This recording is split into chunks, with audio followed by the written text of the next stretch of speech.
যে কোনো একটা অ্যাঙ্গেলকে কিভাবে দুটো ইকুয়াল ডিভিশনে ভাগ করব। ধরলাম আমার এখানে একটা অ্যাঙ্গেল আছে BZD। এই BZD এই অ্যাঙ্গেলটাকে আমাকে দুটো ইকুয়াল ডিভিশনে ভাগ করতে হবে। এর জন্য কি করব, আমি এই এই যে জেড পয়েন্ট, এই যে কোণার পয়েন্টটা, এই পয়েন্টে বসিয়ে যে কোনো একটা মাপ নিয়ে একটা আর্ক টানবো। তাহলে আর্ক টানলে এই দুটো লাইনের ওপর নতুন দুটো পয়েন্ট আসবে। এই পয়েন্টের আমি নাম দিয়ে দিতে পারি PQ। এবার এই P পয়েন্ট থেকে যে কোনো লেন্থ নিয়ে, মোটামুটি এর যে লেন্থ তার অর্ধেক, এইটুকুর যে স্ট্রেট লেন্থ তার অর্ধেকের বেশি যে কোনো একটা লেন্থ নিয়ে এইদিকে একটা আর্ক। ঠিক একই হবে, ওই একই লেন্থ নিয়ে এই পয়েন্টে বসিয়ে এদিকে একটা আর্ক। এই যে নতুন একটা পয়েন্ট পেলাম, এই পয়েন্ট দিয়ে এই জেড পয়েন্ট জুড়ে দেবো। এবার এই পয়েন্টটা হয়তো S। তাহলে এই ZS হচ্ছে BZD এই অ্যাঙ্গেলটার বাইসেক্টিং লাইন। তাহলে এখানে নিচে লিখে দিতে হবে বাইসেক্টিং অফ অ্যান অ্যাঙ্গেল।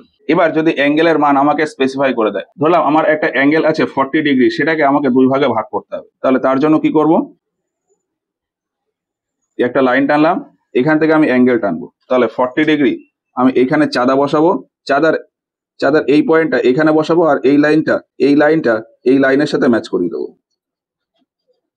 দিয়ে এবার 0 থেকে 10, 20, 30, 40, তাহলে 40-এর লাইনটা এই সোজা গেছে এই পয়েন্টে। তাহলে এইটা হলো 40 ডিগ্রি।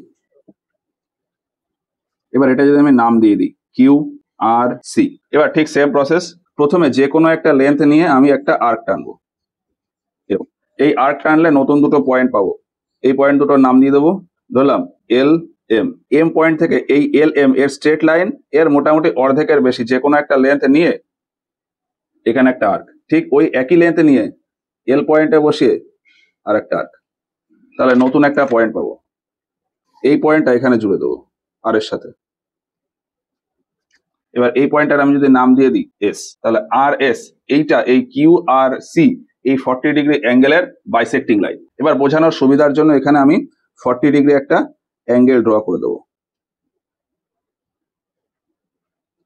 ডাইমেনশনিং দিয়ে দেবো আমি 40 ডিগ্রি। এবার এখানে নিচে লিখে দেবো বাইসেক্টিং of an angle of 40 degree.